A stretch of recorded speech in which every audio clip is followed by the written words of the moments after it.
Next gen நேயர்கள் அனைவருக்கும் doctor ஓம் சக்தி ராஜாவின் கொடான கோடி நமஸ்காரங்கள். கார்த்திகை மாதத்தினுடைய பலாபலன்கள். கார்த்திகை மாதம் அப்படின்னாலே தீபத் திருநாள் தான் எல்லாருக்கும் ஞாபகம் வருது. ஏன்னா ஒவ்வொரு வீட்டிலையும் இருளை நீக்கி ஒளியை கொண்டு வர்றதுக்கு உண்டான சூட்சமங்கள் நடக்கும். தீப ஒளி திருவிழா, திருவண்ணாமலை தீபம், அருணாச்சலேஸ்வருக்கு ஒரு அரோகரா அப்படின்னு சொன்னாலே நம்ம குடும்பத்தில் உள்ள பாவங்கள் அத்தனையும் போக்கக்கூடிய ஒரு மாதம். இந்த மாதத்தினுடைய கிரக சஞ்சாரங்களை நம்ம முதல்ல பார்க்கலாம். குரு பகவான் கடகத்தில் வக்ரகதியாக இருக்கிறார். அதே போல் சனி பகவானும் வக்ரகதியாக இருக்கார் மீனத்தில். புதன் வக்ரகதியாக விருச்சிகத்தில் இருக்கார். அந்த புதன் பகவான் கார்த்தி 8ஆம் தேதியிலிருந்து விருச்சிகத்திலிருந்து துலாத்துக்கு பயிற்சி ஆகிறார். கார்த்தி 11ஆம் தேதி வரை சுக்கிரன் துலாத்திலிருந்து விருச்சிகத்துக்கு பயிற்சி ஆகிறார். முக்கியமான பயிற்சி கார்த்தி மாதம் 20ஆம் தேதி குரு பகவான் வக்ரகதியாகவே கடகத்திலிருந்து மிதுனத்துக்கு பயிற்சி ஆகிறார் ஆன்டி கிளாக் வாய்ஸில். கார்த்திகை மாதம் 21ஆம் தேதி புதன் பகவான் மறுபடியும் துலாத்திலிருந்து விருச்சிகத்துக்கு பயிற்சி ஆகிறார். அப்போ கார்த்தி மாதம் 14ஆம் தேதி வரை இந்த புதன் பகவான் வக்ரகதியாகவே இருக்கிறார். அதற்கு பிறகு வக்ர நிவர்த்தி ஆகிறார். கார்த்திகை மாதம் 22ஆம் தேதி முக்கிய பயிற்சியாக செவ்வாய் பகவான் விருச்சிகத்திலிருந்து தனுசு ராசிக்கு மகம் நட்சத்திரத்தில் பயிற்சி ஆகிறார். சூரியனை மையமாக கொண்ட இந்த மாத பலன்கள் என்பது கார்த்தி மாதம் 29 நாட்கள் வரை. கார்த்தி 29ஆம் தேதியே சூரியன் தனுசு ராசிக்கு பயிற்சி ஆகிறார். அப்போ இந்த மாதத்தில் கிரகங்கள் பார்த்தோம் அப்படின்னா சனி, குரு, புதன் இது எல்லாமே வக்ர அஸ்தங்கமாக இருக்குது, வக்ரகதியாக இருக்கிறது. செவ்வாய் அஸ்தங்க தோஷம் பெற்றிருக்கிறார். இப்படிப்பட்ட இந்த கிரக சஞ்சாரங்களோடு இந்த 12 ராசிக்கும் இந்த மாதத்தில் எவ்வகையான சாதகம் பாதகம் அப்படின்றத நம்ம ஒரு சின்ன விளக்கமாக பார்த்துடலாம். இந்த கோச்சார பலன்கள், மாத பலன்கள் என்பது உங்களுடைய சுய ஜாதகத்தோடு ஒப்பிட்டு பார்க்கணும் அப்படின்னா ஒரு 50% தான் இங்கே நம்ம சொல்லக்கூடிய பலன்கள் வேலை செய்யும். இப்போ கோச்சார ரீதியாக உங்களுடைய ஜனன ஜாதக பலன்கள் முழுமையாக தெரிஞ்சுக்கணும் அப்படின்னா நீங்கள் கீழே கொடுக்கப்பட்டுள்ள நம்பரை தொடர்பு கொண்டு வாட்ஸ்அப் ரீதியாக நேரடியாக உங்கள் ஜாதகத்தை விரிவாக்கமாக தெரிஞ்சுக்கலாம்.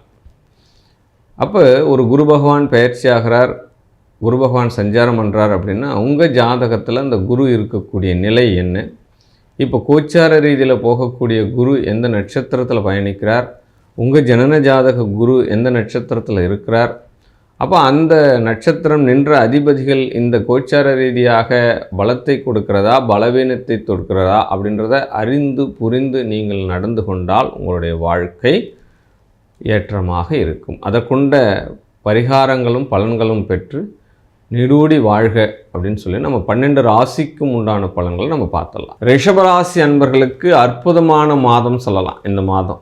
ஆமாம், ஒவ்வொரு மாதமும் இப்படி தான் சொல்லுறோம், நம்மளுக்கு நிறைவேற மாட்டேங்குது அப்படின்றத விட ராசியாதிபதி 7ஆம் இடத்தில் இருக்கக்கூடிய வாய்ப்புகள், செவ்வாய் சுக்கிர சூரியனுடைய இணைவுகள், ஆமாம் ராஜ கிரகங்கள் சொல்லக்கூடிய சூரியனும் செவ்வாயும் அது அஸ்தங்கமாக இருக்குது, காலபுருஷ தத்துவப்படி 8ஆம் இடத்தில் இருக்குது அப்படிலாம் கேள்விகள் இல்லை. பட் சூரியன் செவ்வாய் இணைவு ஜாதகங்கள், சிவராஜ யோகம் உள்ள ஜாதகங்கள் அப்படின்னு சொல்லலாம். அதுவும் இந்த குரு பார்த்துட்டார் அப்படின்னா அதிகார பதவிகளை கொடுக்கக்கூடிய ஜாதகங்கள் அப்படின்னு தான் அது சொல்லப்படுது. இவங்க யாரையுமே மதிக்க மாட்டார், தும்சமாக செயல்படுவார், தன்னை எதிர்த்து நிற்கிறவங்களை எடுத்தெறிஞ்சு பேசக்கூடிய வல்லமை படைத்தவர்கள். இவங்களாம் பெரிய பெரிய பதவிகளுக்கு செல்லக்கூடிய வாய்ப்புகள் இருந்தது அப்படின்னா அந்த ஜாதக ரீதியாக பலங்கள் அதிகரிக்கும் அப்படின்னு சொல்லலாம். ராசியாதிபதி 7ஆம் இடத்துல போகும்பொழுது காதல் திருமணங்கள் நிறைவேறக்கூடிய வாய்ப்புகள் பிரகாசமாக இருக்கிறது. இல்லறங்களில் திருமண வாய்ப்புகள் பிரகாசமாக இருக்கிறது. நீண்ட நாள் நண்பன் நல்ல உதவி செய்யக்கூடிய வாய்ப்புகள் இருக்கிறது. அதே காலகட்டத்தில் மனைவியால் கணவனுக்கும் கணவனுக்கு மனைவியால் யோகம் தரும் ஒரு மாதமாக இந்த மாதங்கள் உருவாகும். வருமானத்திற்கேற்ற சேமிப்புகள் உருவாகும். நிறைய செலவினங்கள் நடக்குது சார், வருமானம் வர்றது செலவாயிண்டே இருக்குது, அது எல்லாம் எப்போ தான் மீதி பண்ணுறதுனே தெரியல, கரெக்டாக இருக்குது அப்படின்னா இந்த மாதம் கண்டிப்பாக உங்களுக்கு சேமிப்புகள் உருவாக்கக்கூடிய ஒரு மாதமாக இருக்கும். வீடு, மனை, வண்டி, வாகனங்கள் வாங்குவது தொடர்பான பேச்சுக்கள் தொடரும். பட் வாங்கக்கூடிய வாய்ப்புகள் பிரகாசமாக அமையும். இதெல்லாமே சரி பண்ணிக்கலாம். புதுமனை புகு விழா நிகழ்த்துவதற்கு ஒரு உன்னதமான ஒரு மாதம் உங்களுக்கு இந்த மாதம், கார்த்திகை மாதம். சனி பகவான் உங்கள் ராசியை பார்த்துன்னு இருக்கார். குரு பகவான் 2ஆம் இடத்துக்கு வக்ரகதியாக வரார். அதனால் உங்களுடைய பேச்சுக்களில் கவனமாக இருக்கணும். பட் குடும்பத்துக்குள்ள இன்னொருத்தருடைய தலையீடுகள் இல்லாமல் நீங்கள் பார்த்துக்கணும். உங்களுக்கு உண்டான ஒரு விவாதங்கள் வருதா, நீங்களே பேசி தீர்த்துக்கிற மாதிரி ஒரு சூழ்நிலைகள் எல்லாம் கிரியேட் பண்ணுறீங்க அப்படின்னா நல்லபடியாக அமையும். பழைய வீடுகளை புதுப்பிப்பதற்குண்டான சூழல்கள் நடக்கும். பழைய வாகனங்களில் சிறு சிறு செலவுகள் நேரிடக்கூடிய விஷயங்கள் நடக்கும். இந்த காலகட்டத்தில் வீட்டை விற்கலாமா, இடத்த விற்கலாமா, பட்டா மாற்றலாமான்னா எல்லா விஷயங்களும் நீங்கள் கேதர் பண்ணிக்கலாம்.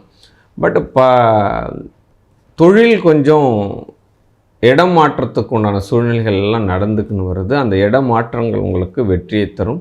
தொழிலில் ஒரு அலைச்சல் இருக்கும், இருந்தாலும் அது வருமானத்தை தரக்கூடிய விஷயங்களாக இருக்கும்.